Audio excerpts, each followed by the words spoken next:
नमस्कार। Team education India परिवार में मैं शेखर पांडे आप सभी भाई बहनों का एक दीर्घ अंतराल के बाद स्वागत करता हूं। उम्मीद करता हूं कि बहुत अच्छे होंगे, पढ़ाई लिखाई बहुत अच्छे से सबकी चल गई। मित्रों, अस्वस्थ होने की वजह से बीच में लगातार आपकी प्राचीन भारत की क्लास नहीं हो पा रही थी, उसे बिल्कुल क्षमा प्रार्थी हूं, लेकिन तबीयत खराब होना ये किसी के बस में नहीं होता है।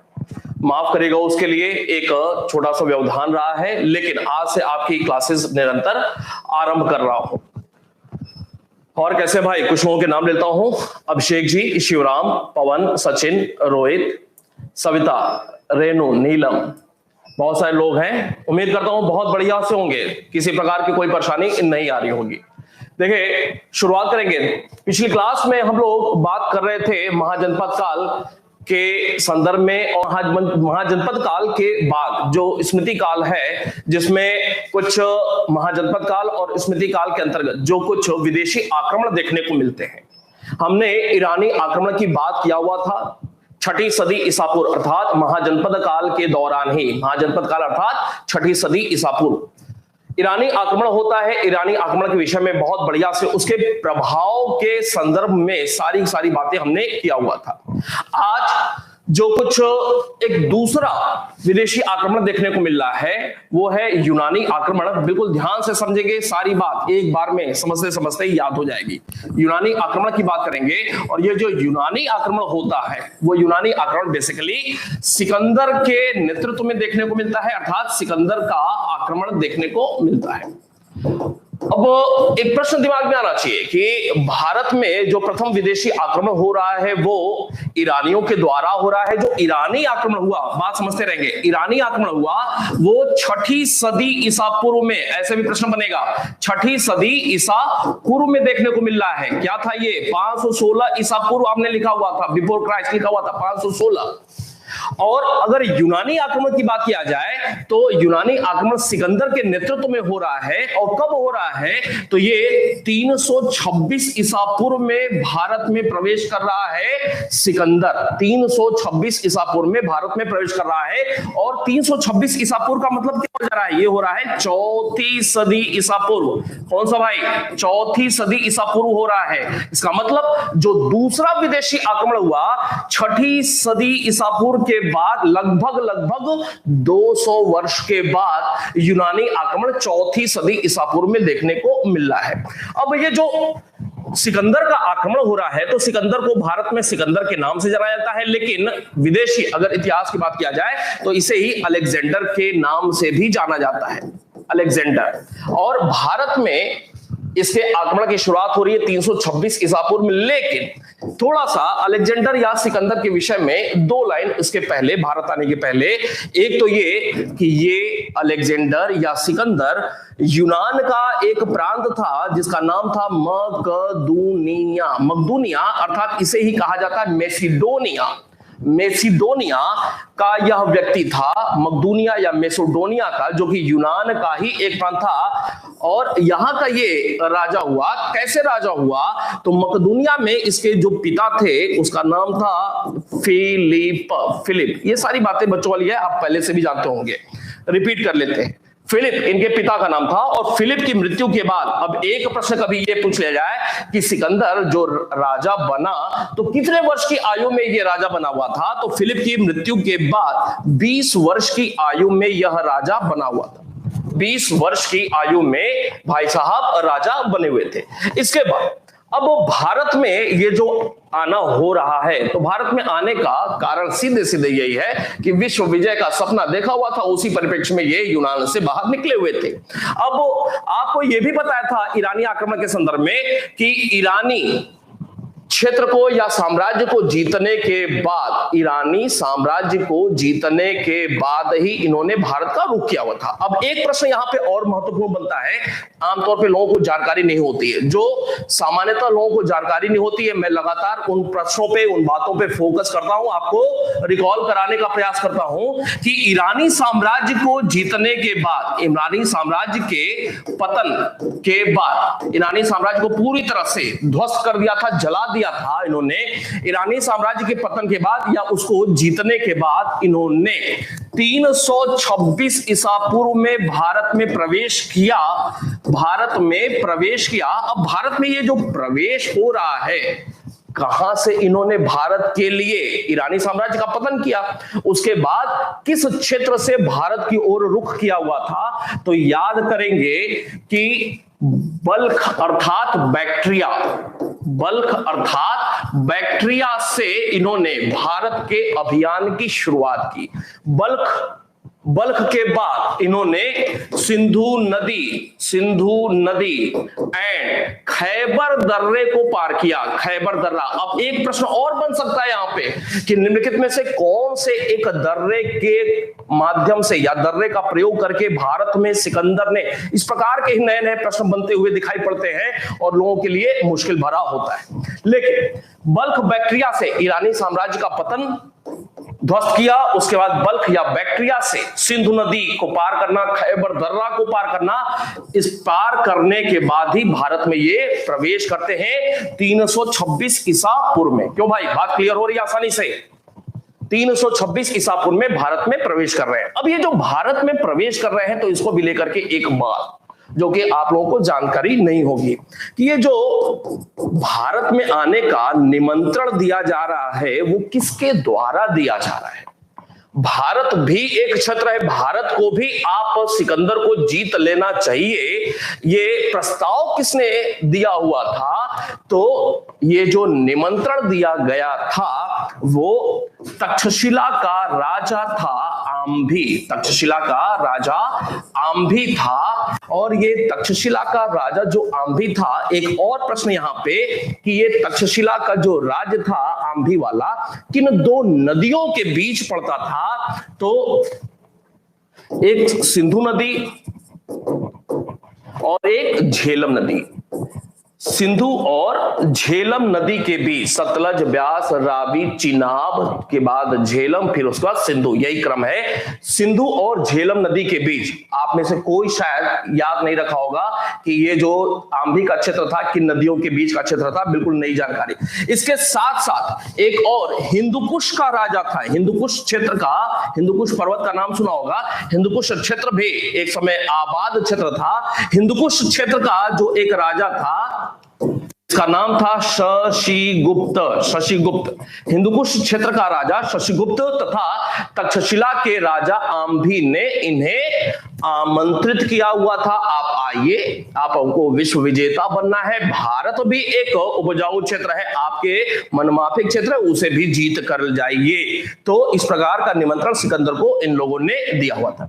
अब एक प्रश्न और बनता है यहां पे, 326 ईसा पूर्व में सिकंदर जब भारत में आया तो उस समय पश्चिमोत्तर क्षेत्र में कुल कितनी शक्तियां देखने को मिलती हैं या छोटे बड़े राज्य देखने को मिलती हैं? तो पश्चिमोत्तर क्षेत्र में इस समय लगभग 30 छोटी बड़ी शक्तियां या राज्य देखने को मिलते हैं। कितनी? लगभग 30। एक और महत्वपूर्ण प्रश्न बनेगा कि ये 326 ईसा पूर्व में जब भारत आए तो भारत में कुल कितने दिनों तक ये रहे हुए थे? तो कुल 19 महीने भारत में रहे हुए थे। कितने भाई? 19 महीने तक भारत में रहे हुए थे। आगे बात करते हैं। अब वो भारत में जब आते हैं, 19 महीने रहे, तो इसमें ये जो 30 शक्तियां हैं, इनमें भी 8-10 के नाम हम नोट करेंगे, ध्यान में रहे, ताकि इस 19 महीने के अंतर्गत ही दो अलग से प्रश्न बनते हैं। एक कि जो एक सबसे महत्वपूर्ण युद्ध हुआ था भारत में सिकंदर का, वो पोरस के साथ युद्ध हुआ था। पोरस के साथ युद्ध हुआ था। और ये जो पोरस है, पंजाब के क्षेत्र में इसका राज्य था। इसी को हिंदी में या भारत में पुरु के नाम से जाना जाता है। और इसके साथ जो सिकंदर का युद्ध हुआ वो झेलम नदी के किनारे हुआ था। और झेलम नदी के लिए यूनानी स्रोतों में हाइडेस्फीज शब्द का प्रयोग किया गया है। हाइडेस्फीज शब्द का प्रयोग किया गया है झेलम के लिए। तो इस झेलम नदी के किनारे जो युद्ध हुआ पोरस और सिकंदर के बीच में, तो इसे हाइडेस्फीज का युद्ध भी कहा जाता है। हाइडेस्फीज का युद्ध किन किन के बीच में हुआ था? तो एक तरफ पोरस और यापुरु और दूसरी तरफ सिकंदर था। एक और महत्वपूर्ण तथ्य देखने को मिलता है जो निश्चित रूप से आप में से लोगों को जानकारी नहीं होगी कि भारत में अंतिम विजय कौन सी थी सिकंदर की? तो अंतिम विजय पटनेल क्षेत्र की विजय थी। पटनेल क्षेत्र या पटनेल राज्य की विजय थी भारत में। यह पंजाब का ही क्षेत्र था। पटनेल या पाटल पंजाब का ही क्षेत्र था कोई, और ये भारत में अंतिम छोटा सा एक राज्य था जिसकी विजय सिकंदर ने की हुई थी। बात समझ में आ रही होगी बहुत अच्छे से। अब एक बहुत ही महत्वपूर्ण प्रश्न और दिखाई पड़ रहा है कि भारत से जब ये वापस जाते हैं 324 ईसा पूर्व में, भारत से अब ये वापस जाते हैं। अब एक प्रश्न और यहां पे बनता है कि भारत में ये विजय की सीमा कौन सी नदी थी? विजय की सीमा अर्थात विजय की सीमा, कितना अच्छा लग रहा है वैसे भी, विजय की सीमा सिकंदर कि भारत में क्या थी, अर्थात वो कौन सी नदी या क्षेत्र था जिससे आगे नहीं बढ़ पाया था, वही उसकी यूनानी राज्य की सीमा हो गई थी। तो ये ब्यास नदी थी। कौन सी भाई? ब्यास नदी ही यह सीमा रेखा निर्धारित हो जाती है सिकंदर के भारत में आक्रमण की या विजय की। ब्यास नदी सीमा बन जाती है। ब्यास नदी तक सिकंदर के सैनिक चूंकि थक चुके थे पूरी तरह से, वर्षों से लगातार सिकंदर के साथ साथ युद्ध लड़ते रहे थे, थक चुके थे, अब उनको घरों की याद आ रही थी। सिकंदर ने बहुत प्रयास किया, बहुत अनुनय विनय किया कि नहीं और थोड़ा सा, लेकिन सिकंदर की सैनिक अब और थोड़ा सा में विश्वास नहीं रख रहे थे, क्योंकि और थोड़ा थोड़ा करते करते बहुत सारा हो गया था, बहुत ज्यादा हो गया था। तो भारत में व्यास नदी इनकी सीमा रेखा, विजय की सीमा रेखा के तौर पे देखने को मिलता है। आपको पहले ही बताया था कि सिकंदर के आक्रमण के समय मगध सबसे महत्वपूर्ण राज्य था और मगध का जो राजा था वो घनानंद था।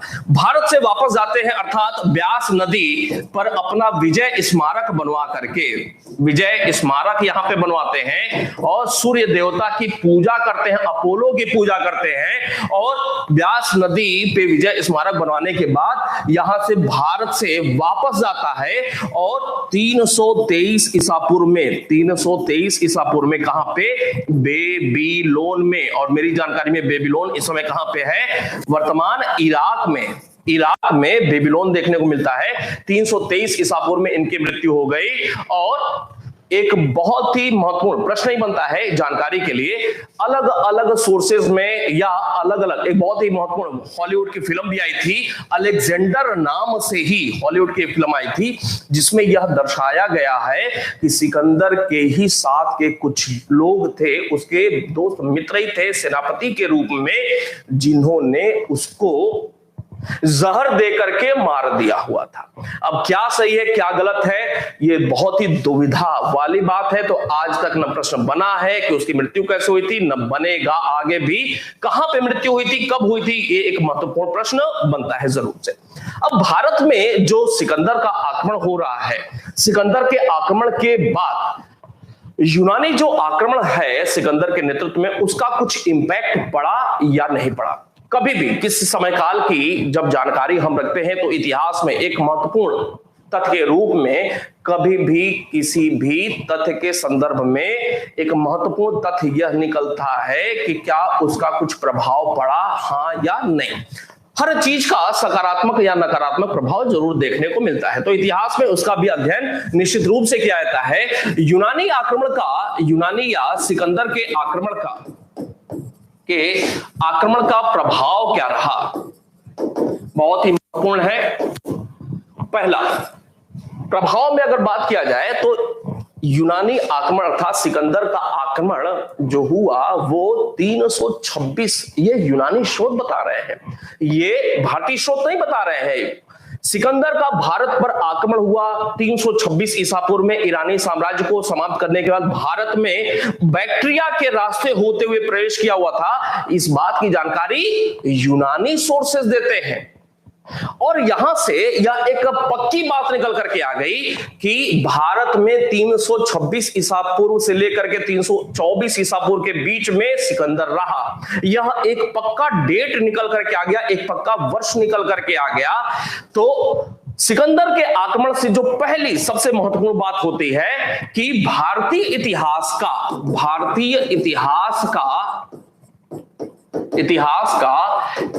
एक वर्ष अनुसार निश्चित क्रम, भारतीय इतिहास का एक वर्ष अनुसार निश्चित क्रम सुनिश्चित हो गया। अर्थात सिकंदर के आक्रमण से यह स्पष्ट हो गया, सिकंदर के आक्रमण के पहले जो भी घटनाएं हुई एग्जैक्ट उनकी तिथि उस समय काल तक, जब यह बात निकल कर गई उस समय काल तक यह पक्का नहीं था। लेकिन अब सिकंदर का आक्रमण 326 ईसा पूर्व में हुआ तो अब चीजों को एक दूसरे से कनेक्ट करके जोड़ना शुरू हुआ और एकदम से तथ्य निकलते जा रहे थे कि ये संभवतः इस समय हुआ होगा, फिर वो हुआ होगा, एक दूसरे से तार जुड़ने शुरू हुए समय को लेकर के। और सबसे अहम जो बात निकल करके आई कि इस वजह से ही सिकंदर के आक्रमण से जो तिथि एक फिक्स हुई, सिकंदर का आक्रमण हुआ जो एक तिथि फिक्स हुई, यूनानी सोर्सेस से जो जानकारी मिलती है, और इसी तिथि को ध्यान में रखते हुए लोगों ने, खास तौर से विलियम जोन्स ने जब रिसर्च करना शुरू किया, सेंट्रोकोटस कौन है, सेंट्रोकोटस कौन है, यूनानी सोर्सेस में सेंट्रोकोटस लिखा हुआ है, जब उसने इन बातों को खंगालना शुरू किया तो इसी को आधार बना करके चंद्रगुप्त मौर्य का समय काल फिक्स किया गया इतिहास में कि चंद्रगुप्त मौर्य सिकंदर के इस समय के आक्रमण के बाद ही शासन अपना आरंभ किया हुआ था, जिसकी तिथि कुछ सोर्सेज में 323 लिखा हुआ है, 322 लिखा हुआ है, कुछ सोर्सेज में 321 लिखा हुआ है। हम 321 मान करके चलेंगे कि सिकंदर के आक्रमण के बाद ही चंद्रगुप्त मौर्य, जो सेंड्रोकोटस के नाम से यूनानी सोर्सेज में जाना जाता है, 321 ईसा पूर्व में भारत में मौर्य साम्राज्य की शुरुआत करता है। इसके अलावा एक दूसरी महत्वपूर्ण बात कि भारत में यूनानी आक्रमण के वजह से ही भारत और यूरोपीय समाज के बीच में एक कड़ी जुड़ती है। भारत में यूनानी आक्रमण हुआ सिकंदर के नेतृत्व में, यूरोप का एक क्षेत्र, और इस आक्रमण की वजह से ही भारत और यूनान के बीच एक व्यापारिक सांस्कृतिक संबंध बनता दिखाई पड़ता है। और इसी व्यापारिक या सांस्कृतिक संदर्भ के अंतर्गत ही भारत फारस की खाड़ी और भूमध्य सागर के बीच व्यापारिक गतिविधियां या व्यापारिक एक चेन बनता हुआ दिखाई पड़ता है यूनानी आक्रमण की वजह से। फिर से सिकंदर के आक्रमण की वजह से ही भारत और यूरोप के बीच एक व्यापारिक मार्ग बनता हुआ दिखाई पड़ता है, जिसके 3 महत्वपूर्ण कड़ी देखने को मिलती हैं। भारत का, दूसरा फारस की खाड़ी और तीसरा भूमध्य सागर। इन कड़ियों को ही जोड़ करके भारत का यूरोपीय समाज के साथ व्यापारिक सांस्कृतिक संबंध बनता दिखाई पड़ता है। तीसरी महत्वपूर्ण बात कि भारत पर जब आक्रमण हुआ तो आक्रमण करने के पहले ही सिकंदर ने, बहुत ही महत्वपूर्ण प्रश्न है, पूछा भी गया है पहले कई बार कि भारत पर आक्रमण करने के पहले सिकंदर ने अपने किस एक मित्र को, जो कि उसका नौसेना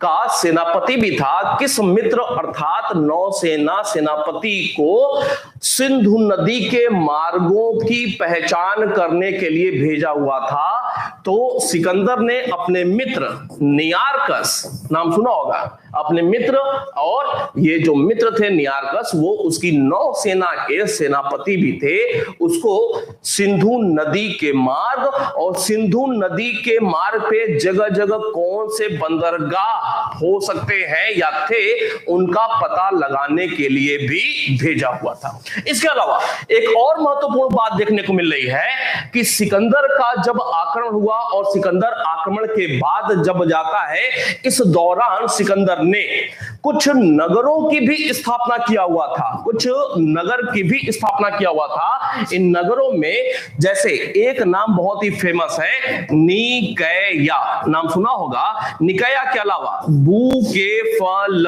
बुकेफल इसके घोड़े का नाम था, इसके घोड़े का नाम था। घोड़ा मर गया था भारत में ही, तो उसकी स्मृति में भी बुकेफल नाम का एक शहर आबाद किया था। निकैया भारत में जो विजय हुई उसकी स्मृति में, भारत में जो विजय हुई उसकी स्मृति में इन्होंने निकैया नामक शहर भी स्थापित किया हुआ था। अब एक प्रश्न और बनता है, किन नदियों के किनारे ये दोनों शहर स्थापित किए गए थे? तो झेलम नदी के किनारे ये दोनों शहर आबाद किए गए थे। इसके अलावा बहुत सारे नगरों की जो स्थापना सिकंदर के द्वारा की गई, उसमें एक और नाम है सिकंदरिया, या फिर इसे ही कहा जाता है अलेक्जेंड्रिया। अलेक्जेंड्रिया नामक शहर की भी स्थापना की गई, और अलेक्जेंड्रिया नामक शहर की स्थापना सिंध क्षेत्र में भी की गई और अफगानिस्तान काबुल वाले क्षेत्र में भी की गई थी अलेक्जेंड्रिया। इसके अलावा सोग्डियन नाम से भी, सोग्डियन नाम से भी शहर आबाद किया गया था। तो बहुत सारे नगरों की स्थापना सिकंदर के द्वारा देखने को मिलती है। अब भारत में जो आक्रमण हुआ, तो भारतीय क्या समाज पर इसका प्रभाव पड़ा? क्या भारतीय कला पर इसका प्रभाव पड़ा? क्या भारत में ज्योतिष के संदर्भ में भी एक दूसरे के आदान प्रदान से कोई और ज्योतिष संबंधी बातें हुई?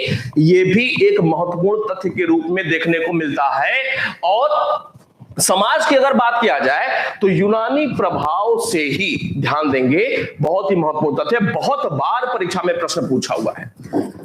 यूनानी प्रभाव से ही भारत में कुछ नए शब्दों की शुरुआत होती है। जैसे भारत में यवन प्रिय एक शब्द की शुरुआत हुई, और यवन प्रिय किस शब्द के लिए प्रयोग किया जाता था? तो यवन प्रिय काली मिर्च को कहा जाता था। बिल्कुल याद करेंगे, बहुत बार यह प्रश्न पूछा हुआ है। यवन प्रिय काली मिर्च के लिए प्रयोग किया जाता है। यवनों को अर्थात यूनानियों को काली मिर्च, हमें भले ही हमारे यहाँ उत्पादन होता है, हमें बहुत ये कड़वा लगता है, भले ही चाय में, काली चाय में इसको मिला के पिला लेते हैं, पी लेते हैं, लेकिन यूनानियों को कुछ मिठास इसमें दिखाई दे गई। इतना पसंद आया कि काली मिर्च के लिए एक शब्द ही उन्होंने डिनोट कर दिया। यवन प्रिय किसे कहा जाता है? काली मिर्च को कहा जाता है। इसके अलावा जो नाटक का पर्दा होता है, जो रंगमंच पे जो नाटक होता है, तो ऐसे ऐसे करके जो पर्दा खुलता है, जो नाटक का पर्दा होता है, उसे यवनिका यूनानी भाषा में शब्द दिया गया। यवनिका किसे कहा जाता है? जो नाटक का पर्दा होता है उसे यवनिका कहा जाता है। यह भी बहुत ही महत्वपूर्ण प्रश्न है, और मेरी जानकारी में पिछले 10 वर्ष में कम से कम 2 बार ये वाला भी प्रश्न पूछा हुआ है, और ये तो कई बार प्रश्न पूछा गया है।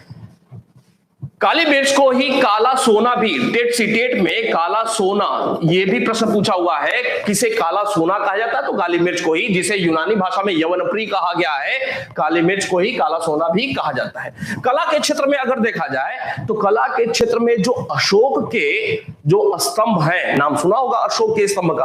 अशोक के प्रत्येक स्तंभ की अगर बात किया जाए तो अशोक के प्रत्येक स्तंभ में ऊपर, स्तंभ के ऊपर कोई कोई पशु आकृति अवश्य ही देखने को मिलती है, पशु आकृति। और यह जो पशु आकृति देखने को मिलती है स्तंभों के ऊपर, वो कहां से अशोक ने ग्रहण किया हुआ था या मौर्य कला में देखने को मिलता है? तो ये यूनानी प्रभाव ही देखने को मिलता है। यूनानी प्रभाव से ही ये पशु आकृति अशोक के स्तंभ पर देखने को मिलती है। ठीक है भाई।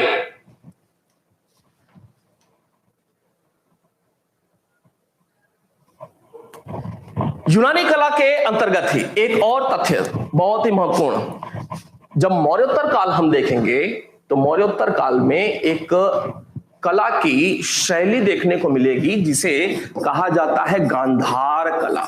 गांधार कला भारत में जो गांधार कला, गांधार का क्षेत्र भारत में ही था। अफगानिस्तान में बेसिकली ये क्षेत्र देखने को मिलता है वर्तमान में, लेकिन तत्कालीन समय में गांधार भारत का ही हिस्सा था और गांधार में एक मूर्ति कला केंद्र का विकास हुआ। जैसे बनारस में साड़ियां होती हैं तो बनारस में काफी मात्रा में साड़ियों का प्रोडक्शन होता है, एक हब के रूप में देखा जाता है। तो कौन सी साड़ियां? बनारसी साड़ियां। वैसे ही कांचीवरम साड़ियां, तो वैसे ही मूर्ति कला के एक केंद्र के रूप में, अब चूंकि बहुतायत यहाँ पे मूर्तियों का निर्माण होता था, बेसिकली गौतम बुद्ध की मूर्तियां ही, धर्म की ही मूर्तियां गांधार कला में बनाई जाती थीं। तो गांधार कला का जो विकास हुआ मौर्योत्तर काल में जाकर के, मौर्योत्तर काल में जाकर के विकास हुआ। लेकिन ये जो विकास हुआ इस गांधार कला के, भारतीय गांधार कला के विकास में यूनानी आर्ट का विशेष महत्व है। यूनानी कला का प्रभाव यहां देखने को मिलता है। और यूनानी कला, कौन सी यूनानी कला का प्रभाव देखने को मिलता है? हेलेनिस्टिक आर्ट का प्रभाव भारत में गांधार कला के विकास में देखने को मिलता है। एक और महत्वपूर्ण तथ्य यहां पे चलते चलते ये कि भारत में सिकंदर के बाद आप सारे लोगों को पता है चंद्रगुप्त मौर्य के नेतृत्व में क्या हुआ? मौर्य साम्राज्य की स्थापना हुई।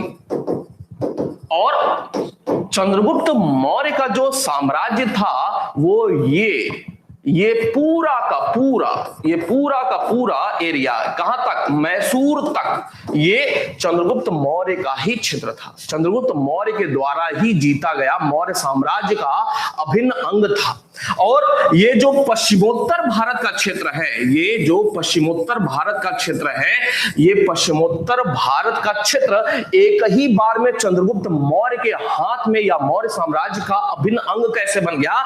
जबकि ये पता है हमें कि सिकंदर के आक्रमण के समय यहां पे इन क्षेत्रों में लगभग 30 शक्तियां थी, लगभग 30 छोटे बड़े राज्य या शक्तियां थी।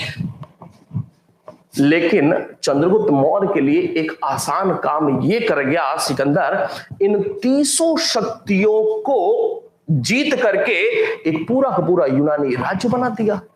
अब अगर चंद्रगुप्त मौर्य को इन क्षेत्रों पे विजय करना होता तो 30 को बारी बारी से जीतना पड़ता। लेकिन चंद्रगुप्त मौर्य के लिए पश्चिमोत्तर भारत को मौर्य साम्राज्य का हिस्सा बनाना आसान इस वजह से हो गया कि पहले ही 30 छोटे बड़े क्षेत्रों को जीत करके पूरा का पूरा यूनानी साम्राज्य का हिस्सा बना दिया था। और एक बार में ही चंद्रगुप्त मौर्य यहां पे पश्चिमोत्तर क्षेत्र में, अब 30 की 30 शक्तियां खत्म हो चुकी हैं, है क्या? ये यूनानी साम्राज्य का ही एक हिस्सा है। और सिकंदर ने अपने कुछ सेनापतियों को या गवर्नर को यहां पे नियुक्त किया हुआ था। चंद्रगुप्त मौर्य के लिए अब एक ही काम था कि वो जो यूनानी गवर्नर इन क्षेत्रों में हैं, उन यूनानी गवर्नरों को यहां से भगा दे, इस पे अपना नियंत्रण स्थापित कर ले। तो चंद्रगुप्त मौर्य के लिए भी एक बहुत ही आसान काम करके गया था कि पश्चिमोत्तर क्षेत्र जो सिकंदर के समय अर्थात चंद्रगुप्त मौर्य के समय छोटे बड़े क्षेत्रों में बटा हुआ था, उनकी राजनीतिक एकता का काम किया था। राजनीतिक रूप से, कॉन्सेप्ट वाला प्रश्न है, राजनीतिक रूप से क्या कर दिया? एक कर दिया था किसने? सिकंदर ने। और एक ही बार में पूरा का पूरा पश्चिमोत्तर भारत चंद्रगुप्त मौर्य के या मौर्य साम्राज्य के अधीन हो गया था। बात समझ में आई भाई?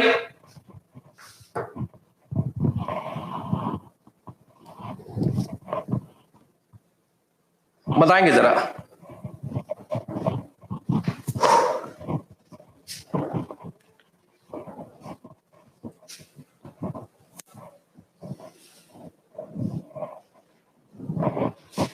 अब फटाक से लिखना शुरू करेंगे इन बातों को। सिकंदर का आक्रमण,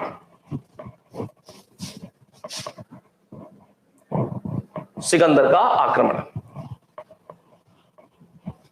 ऑब्लिक यूनानी आक्रमण।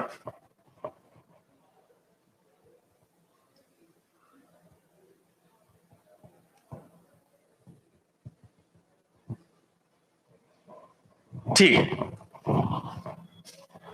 लिखेंगे सिकंदर। सिकंदर गरिमा जी, सचिन थोड़ा सा ऑफिस में बात कर ले, ऑफिस में फोन करके बात कर ले, सब ठीक हो जाएगा। सिकंदर यूनान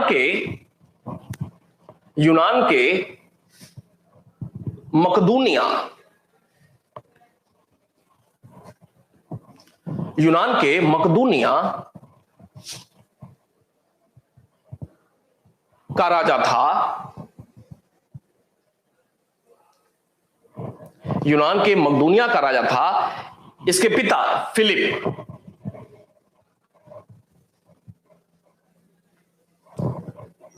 इसके पिता फिलिप की मृत्यु के बाद दिनेश जी एक बार ऑफिस वाले नंबर पे बात कर ले। बहुत बढ़िया विक्रांत। इसके पिता फिलिप की मृत्यु के बाद यह 20 वर्ष की आयु में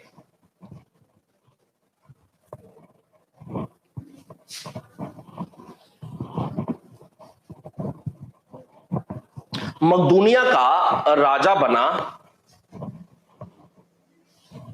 20 वर्ष की आयु में मकदूनिया का राजा बना।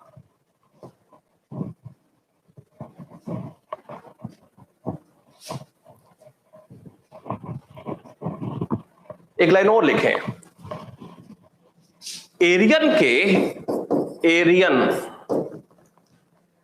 के पुस्तक,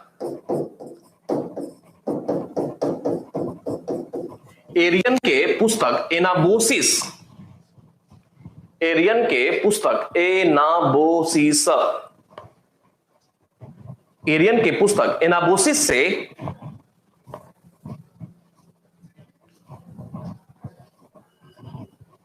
इसके विजय अभियानों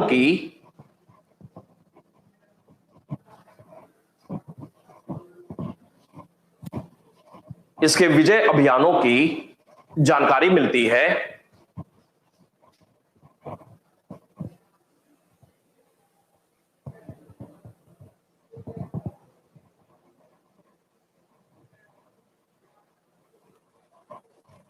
ईरानी साम्राज्य को जीतने के बाद, ईरानी साम्राज्य को जीतने के बाद इसने बैक्ट्रिया,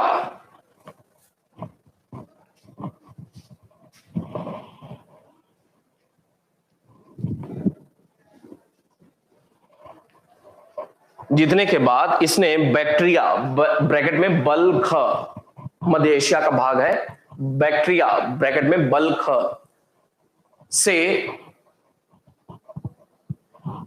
भारत के लिए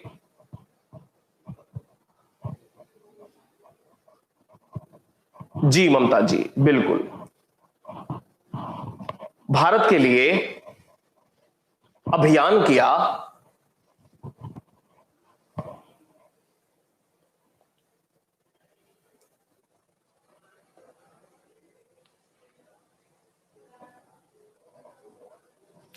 तक्षशिला के राजा आम भी,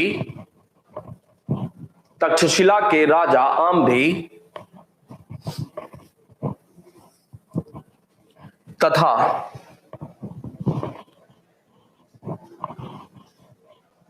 हिंदुकुश क्षेत्र के राजा,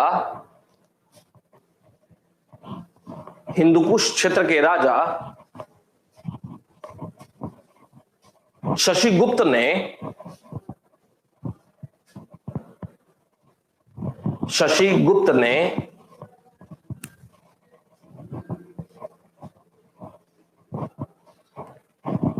सिकंदर को भारत अभियान के लिए,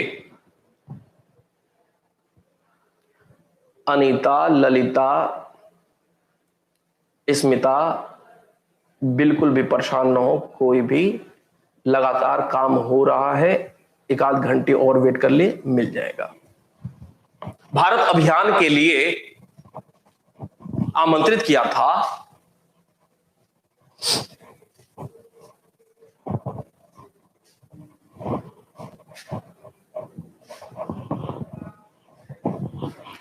326 ईसा पूर्व में 326 ईसा पूर्व में सिंधु नदी तथा खैबर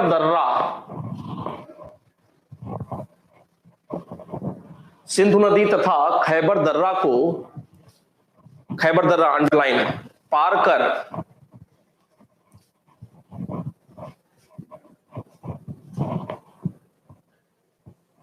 सिकंदर भारत में प्रवेश किया।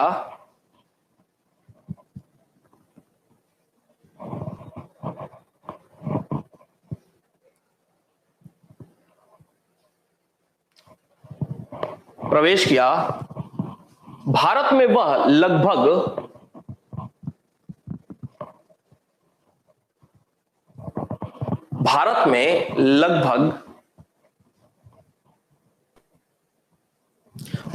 19 महीने तक रहा। भारत में वह लगभग 19 महीने तक रहा।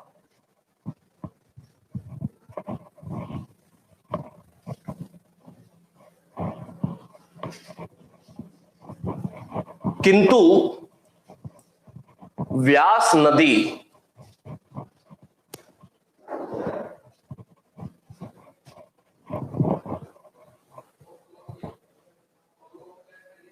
भारत में वह लगभग 19 महीने तक रहा, किंतु व्यास नदी से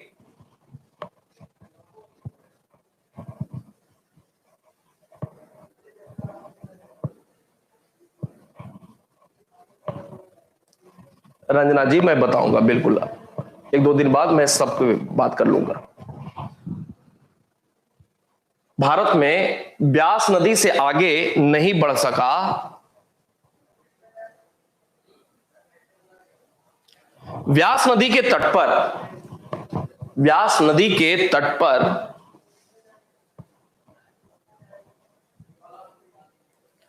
सिकंदर ने अपनी विजय व्यास नदी के तट पर सिकंदर ने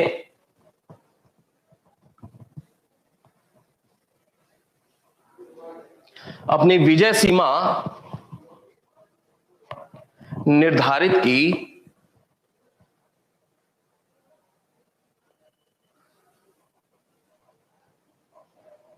पैराग्राफ चेंज करके सिकंदर के आक्रमण के समय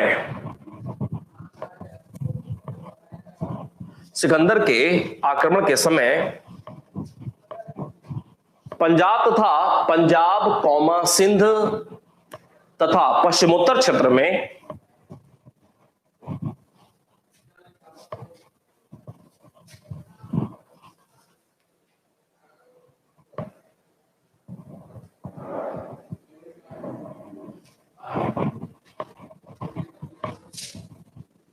उन्नीस महीने के पहले वाली लाइन है कि 326 ईसा पूर्व में सिंधु नदी तथा खैबर दर्रा को पार कर वह भारत में प्रवेश किया।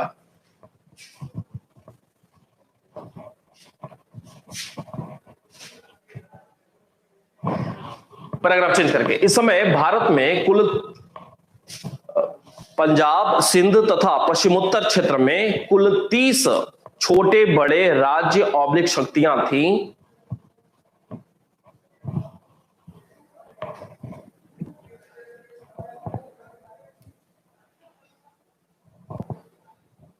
जिनमें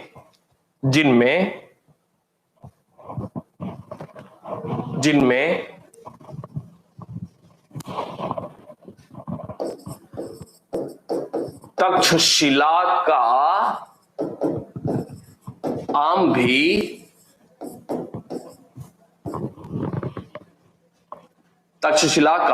भी ब्रैकेट में सिंधु एंड चेनाब नदी के बीच झेलम है, झेलम नदी के बीच comma Porus oblique Puru bracket में पंजाब में झेलम एंड चिनाब नदी के बीच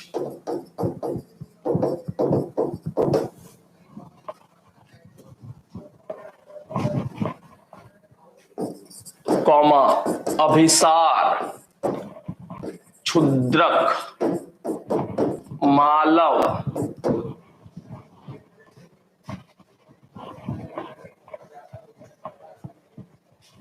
जी ज्योति जी अभिसार क्षुद्रक मालव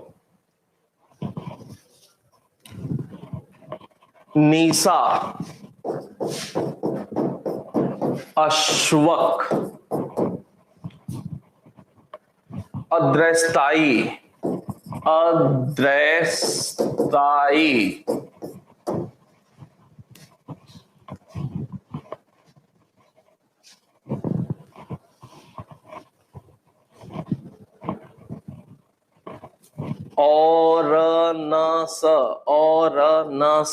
औरनस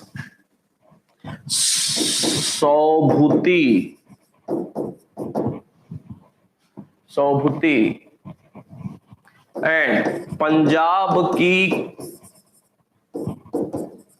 कठ जाति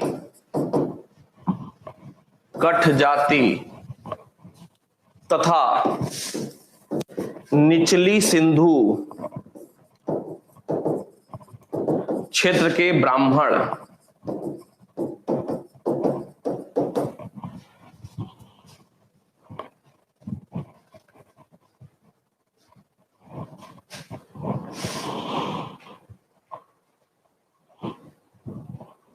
आदि प्रमुख हैं।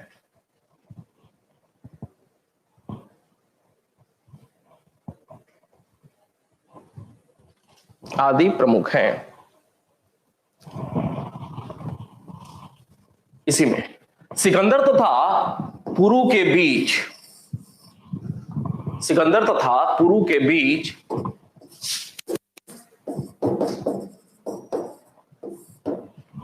झेलम नदी के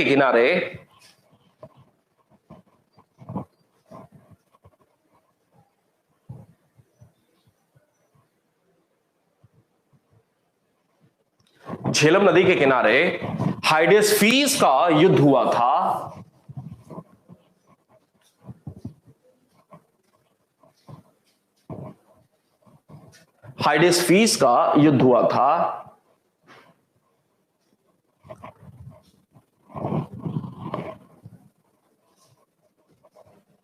जिसमें पुरु की हार हुई थी।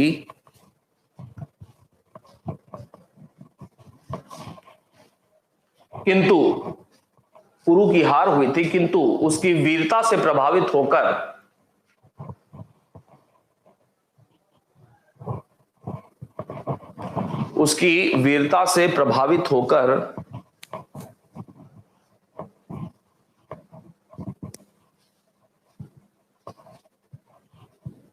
सिकंदर ने उसका राज्य वापस कर दिया था।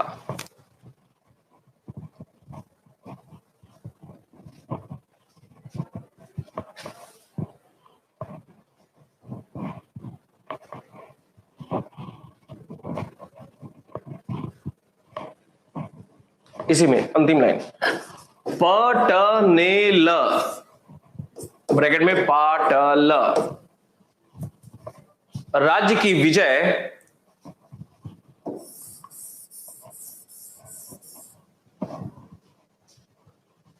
पटनेल या पाटल राज्य की विजय भारत में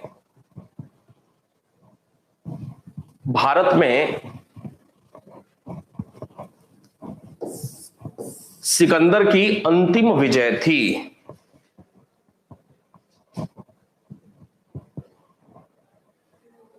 अब कॉमन सेंस क्या कहता है? ब्यास नदी तक आया हुआ था, ब्यास नदी से वापस हो गया। इसका मतलब पंजाब में ही ब्यास नदी के आसपास कहीं ये क्षेत्र रहा होगा। भारत में अंतिम विजय थी। एक हेडिंग डालेंगे यूनानी आक्रमण का प्रभाव, यूनानी आक्रमण का प्रभाव,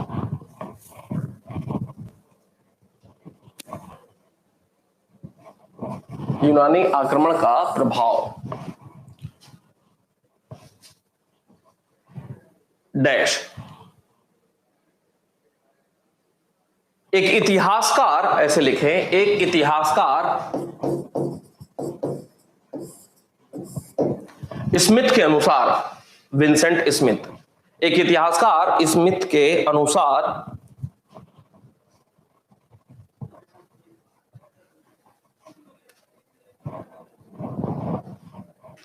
सिकंदर आंधी की तरह आया,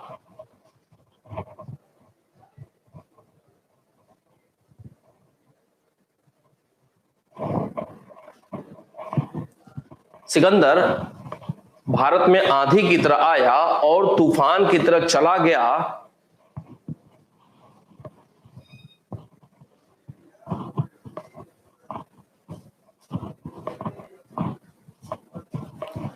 किंतु इसका आक्रमण, किंतु इसका आक्रमण, किंतु इसका आक्रमण भारत में एक युगांतरकारी, भारत में एक युगांतरकारी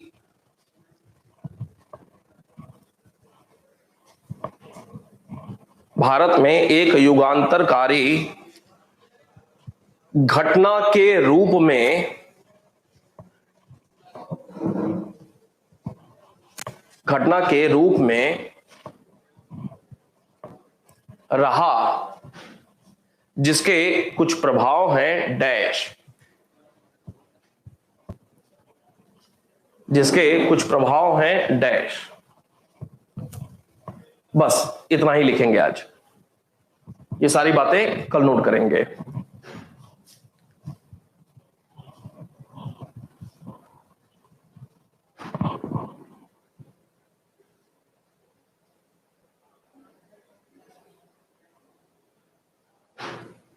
हो गया?